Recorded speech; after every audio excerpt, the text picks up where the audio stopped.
Well, good morning, y'all. I've got one of my favorite stories in the New Testament, so I want to read it to you here out of Luke chapter 5.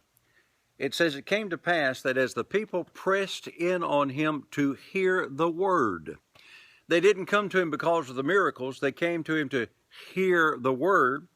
Watch what happened here. He asked for two of the little guys, two ships, to go out so that he could preach to the multitude that was there. Now, entering into one of the ships, he taught for a while. Then in verse 4, this is Luke chapter 5, verse 4.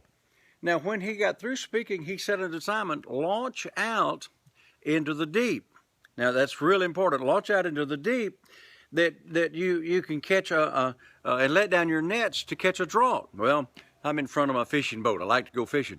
Fishermen know, I'm talking about big fishermen, you throw your nets out into the deep water, not into the shallow water, because the fish are around the shallow water, and you fish in shallow water then and now. You fish in the shallow water because that's where the fish are. Jesus said, "Cast your nets over into the deep." And look what Peter said. Peter answered and said, "Master, we have fished all night. We've toiled all night. Man, we've worked at this, and we've caught nothing." Now, I'm going to say something here that I believe is going to help you. You may have been working at this faith stuff for a long time and it don't seem to be working. Well, you quit trying to work it and let it work itself.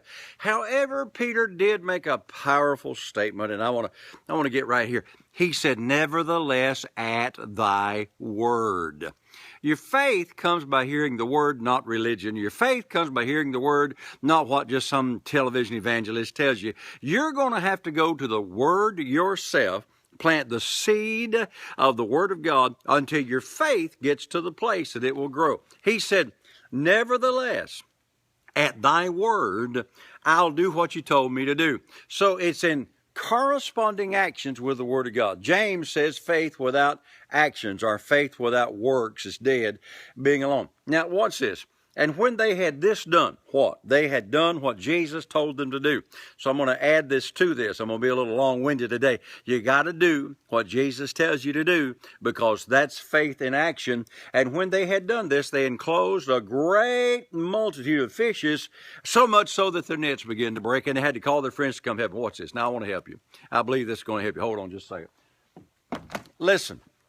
When you do what the word says to do, and you're believing God for the word, "Nevertheless, at thy word," then it's up to the word to produce a miracle. And I asked myself, were the fish there all along and they just didn't do any good all night while they were working? Or did the fish come running over from the sea to get there? Or did, when God said, God said, "Cast your nets out for a draught," did the fish get created because he said it? I don't know, and I really don't care. All I know is they did what the word says, and they got exactly what the word said they would. Watch it.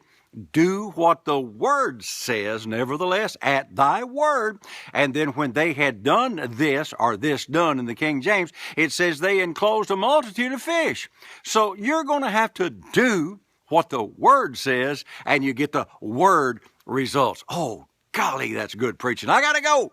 Remember all day, Jesus is Lord, and thank God the word works.